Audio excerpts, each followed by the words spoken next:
ክፉ ልማድ ደስታ ይሰጠናል ብለን የምናደርጋቸው ልማዶች ይኖራሉ። እዚያ መውጣት ከፈለጋችሁ እሱ የደስታ የሚመስል ሾተል ነው። እሱ ነፍስን የሚጎዳ የሐዘን ምንጫችን ነው። ደስታ እየወስድ ያደረግ ነው በገውላቸው ራሳችንን ይመሩ ጌታችን የተናገራቸውን 2-3 ነገሮች ልንገራችሁ። አንደኛው 12 ዓመት ደም የሚፈሳት ሴት ነበረች። ታውቃላችኋል? ያቺ ሴት 12 ዓመት ደም ሲፈሳት መጽሐፍ ቅዱስ ላይ የተጻፈ ነገር አለ። ከባለ መድኃኒቶች ሁሉ ከሰረች እንጂ አላተረፈችም ይላል። ከምኖች ሁሉ ከሰረች እንጂ ምን አላደረገች? ባለመድኃኒቶች ምን እያደረገች ነው የምትከሰው? ምን ይሉኛል እያለች ነው። ያድኑኛል እያለች ትከፍላለች። ምን ትላለች? አትድንም። ያከስታል። ሌላ ባለመድኃኒት ጋር ትሄዳለች። አትድንም። ሌላ ባለመድኃኒት አትድንም። እነዚያ ምን እንደሆኑ ታውቃላችሁ? ምኖች ናቸው? ሁልጊዜ አይምሯችን ይጠግንልናል እያልን የምንቆፍራቸው የደስታ ጉድጓዶች ናቸው። ሲጨምቃችሁ ፊልም ታያላችሁ፣ አይፈውስም። ድራማ ታያላችሁ፣ አይፈውስም። የሚያረጋጋ ነገር ቀልድ ታያላችሁ፣ አይፈውስም። የሚያከስሩ መድኃኒቶች ናቸው። እነሱ መድኃኒት ይመስሉናል፣ እንሞክራቸዋለን፣ ግን ሕሊናችን ውስጥ የሚደማውን ደም ግን ማቆማቸው። የሚያከስሩ ባለመድኃኒቶች ማለት ነው። ብዙ የሳይኮሎጂ ንግግሮችን እናዳምጣለን። በዓለም ላይ ብዙ መጽሐፍ ተጽፈዋል። የሚያረጋጉ ስሜትን መቆጣጠር እየተባለ ደስታን እንዴት ማግኘት ይቻላል፣ በራስ መተማመን እንዴት ይቻላል እያሉ ሳይኮሎጂስቶች ጻፉልን። እነዚያ ሁሉ የሚያከስሩ መድኃኒቶች ናቸው። በፍጹም አንድ ነገር ግን አደረገች። ምን አደረገች? ጌታ ሲመጣ ሰማችን ላይ ጨርቁን ብዳስስ ምን አለ እድናለሁ አለችና ጨርቁን ሄዳ በእምነት ነካች። ደግሞ በአንድ ቀን ቆመኝ። ጥያቄ፣ ሁላችሁ ዛሬ ጌታን ብታገኙትና ልብሱን ብትዳስሱ ደስ ይላችኋል? እውነት እና ሁኔታ አሁን እንግዲህ እሷ አገኘች፣ በዚህ አካባቢ እየተንቀሳቀሰ እያስተማር ነው። እኛ ምን እናድርግ? ጨርቁ የት ነው? ምን ይመስላችኋል? ጨርቅ የተባሉ ምንድነው የተረጎሙት? ነቅዱስ ኤፍሬም ጨርቅ፣ የጌታ ጨርቅ የተባሉ ሐዋርያት ናቸው። የጨርቁ ጫፍ የተባሉት ደግሞ የኋላ ካህናት ናቸው። በኋላ የሚነሱ ካህናት ናቸው። ካህናቱ ኃጢአተኞች ልንሆን እንችላለን። ጉዳዩ ቄስን ለማስከበር አለን። ሰው ከክርስቶስ ጋር እንድንገናኝ ብቻ ነው እግዚአብሔር። የልብሱን ጫፍ ብነካ እድናለሁ። የልብሱ ጫፍ የተባለ ልብሱ ሐዋርያ፣ የልብሱ ዘርፍ እስከ ዓለም ፍጻሜ የሚነሱ ካህናት ናቸው። እነሱ ጋር ስትሄዱ እረፍት ታገኛለን። ምን ብላችሁ ነው የምታርፉት? እምነታችሁን የሚያሳርፋችሁ። አንድ ቄስ ጋር ቁጭ ስትሉ እንደ ሳይካትሪስት አትጠሩ፣ ወይ እንደ ሳይኮሎጂስት ወይ እንደሆነ አማካሪ አትጠሩ። ለቄሱ ስትናገሩ ማን እንደሚሰማችሁ ነው ማመን ያለበት? ለእግዚአብሔር፣ ለጌታችን ለኢየሱስ ክርስቶስ ለራሱ እንደምትነግሩት ነው ማመን ያለባችሁ። አንድ ቄስ አይደል ማሰብ ያለባችሁ። አብራችሁ ምን ጊዜም ቄሱ ነኩሴ ሊሆን ይችላል፣ ያገባ ሊሆን ይችላል፣ ሌላም ሊሆን ይችላል። ብቻ ግን ክህነት ያለው ሰው ጋር በአንድ ወንበር ስትቀመጡ መሀል ላይ ማን እንዳለ ማመን አለ? እግዚአብሔር እንዳለ ማመን አለ። ያንን ስታደርጉ ነው ፈውስ የምናገኘው። ብዙ ጊዜ እኮ ለካህናት ጭንቀታችን ተናገር ለምን ማንን ይመስላችኋል? ድሮ ሐዋርያት ይፈውሱ ነበር። የዛሬ ካህናት ለምን ደሞ አይፈውሱ? ምልክት ካላየን ቄሱ የሚፈውስ ስለማይመስል ወይም ደግሞ አንዳንድ የካህናት ኃጢአቶችን ስለምናይ ስናይ እንዲሁ መቼም ሕጉን ለመጠበቅ ልናዘዝ እንጂ እሱ እስኪያሆን 40 ዓመት የዘጉ ባይታዊ ብታዩና እሳቸውን ብታዩና አሁን እዚህ ሊመጡ እና ያመማችሁን ሁሉ የምትድኑ አይመስላችሁ አይደል? እንደው ከተማ የሆነ ቄስ ደግሞ ሻሹን ጠብቶ በዚህ ይናዳል እና ገበስላጅ ተሳለ ሌላቸው ያደገኛል ታላችሁ አንድ ችግራችን እዚህ ላይ ነው። ማድረግ ያለብን ማለት ነው የሚፈውሰን ማለት ነው መድኃኒት የልብሱ ዘርፍ በሉ የልብሱ ዘርፍ ነው። ያ ልብስ እኮ ክርስቶስ የለበሰው ልብስ እኮ እንደ ማንኛውም ልብስ ወይ ጥጥ ነው ወይ ሐር ነው፣ ሌላ አይደለም። ልዩነቱ የማን ልብስ ስለሆነ? የክርስቶስ ልብስ ስለሆነ። ቄሱ እኮ እንደኛ በደለኛ ነው። ልዩነቱ ግን የማን ክህነት ስለያዘ? የእግዚአብሔር ክህነት ስለያዘ። እግዚአብሔር ይፈውሰናል ካል እንድናለን። ስለዚህ የመጨረሻውን ልባችን ውስጥ የሚደማውን ደም የሚያደርቀው የክርስቶስ ልብስ ነው። የመጨረሻው ደግሞ አንድ ሴት ላስታውሳቸው። ዮሐንስ ወንጌል ምዕራፍ 4 ላይ ያለችው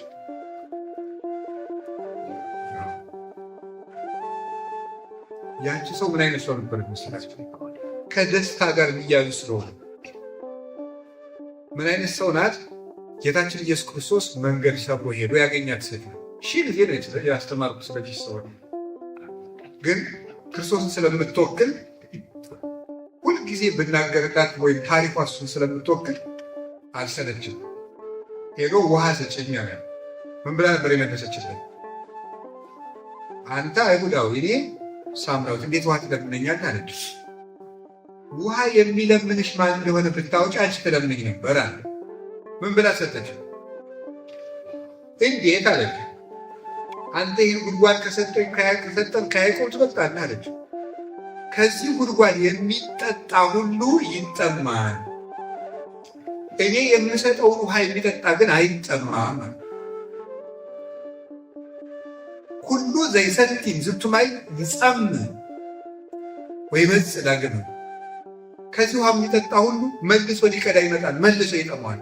እኔ የምሰጠውን ውሃ የጠጣ ግን መልሶ አይጠማም ማለት ነው። ያንን ውሃ ስጠኝ እባክህ መልሼ እንዳልጠማ መልሼም እንዳልቀዳ አለች። ምን ብሎ እንደመለሰላት ታውቃላችሁ? ባሉን ጸሎት ባልሽን ጥሪውና ልስጥሽ አለ። ባል የለኝም አለችው። ጌታ ምን አለ? ልክ ነሽ፣ 5 ባል ስለነበረሽ ማንን ትጠሪያለሽ? አሁንም ከአንቺ ጋር ያለው ባልሽ አይደለም። ክርስቶስ ሲመጣ እውነቱን ይነግረናል አለችው። እሱን የነኝ አለ።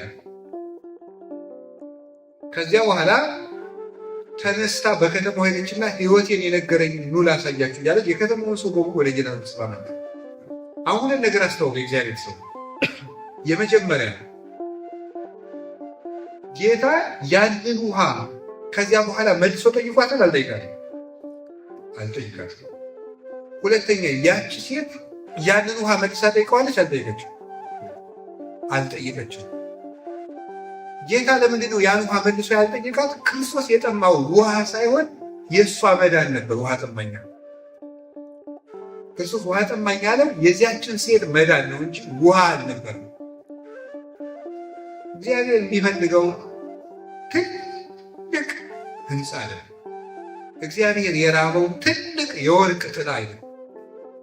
እግዚአብሔር የራበው ትልቅ መጋረጃ ያለው ቤተሰብ። እግዚአብሔር የራበው ሰው። የሰው መዳን ለክርስቶስ ውሃ ጥም። ያ ማለት ማለት ነው ታውቃላችሁ? ውሃ የጠማው ሰው ሊጠጣ የሚቸኩልን ያህል ክርስቶስ ይፈልገናል ማለት ነው። እንደሚወደድ እርግጠኛ ነው። አንድ ሰው ሁልጊዜ ደስታ የሚያጣው እግዚአብሔር እንደሚወደው እርግጠኛ መሆን ሲያቅተው አንዱ ውሃ የተጠማ ሰው ውሃ ለመጠጣት ከሚቸኩል ሰው በላይ እግዚአብሔር ሰው ይጠማል፣ ሰው ይፈልጋል። ደቀ መዛሙርቱ ምግብ አምጥተናል ከከተማ ብላ አሉት። ምን ብሎ መለሰላቸው? እናንተ የማታውቁት ምግብ አለ እኛ ነን። ሐዋርያት ምናሉ ያቺ ሴት አምጥታለት ይሆን ወይስ ማን አምጥቶለት ነው? ጌታ ግን ምንድን ነው ያላቸው? የማታውቁት ምግብ አለኝ ያለው ምን እንደሆነ ታውቃላችሁ? የዚያች ሰው መዳን ነው። የሰው መዳን ለክርስቶስ ምግብ ነው።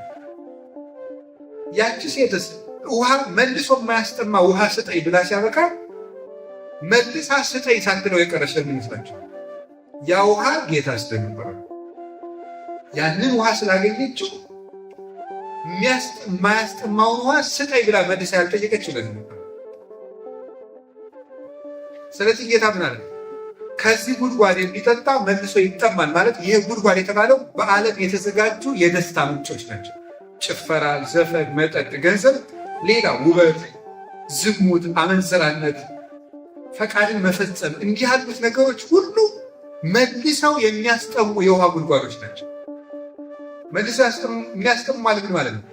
የዛሬ ላድርገውና ንስሐ ገባለሁ ስንል መልሰን ደግሞ ነገ እንድናደርገው ያስገድዳል። የዛሬ ላድርገውና ነገ ንስሐ ገባለሁ ስንል መልሶ ነገ እንድናደርገው ይገፋል።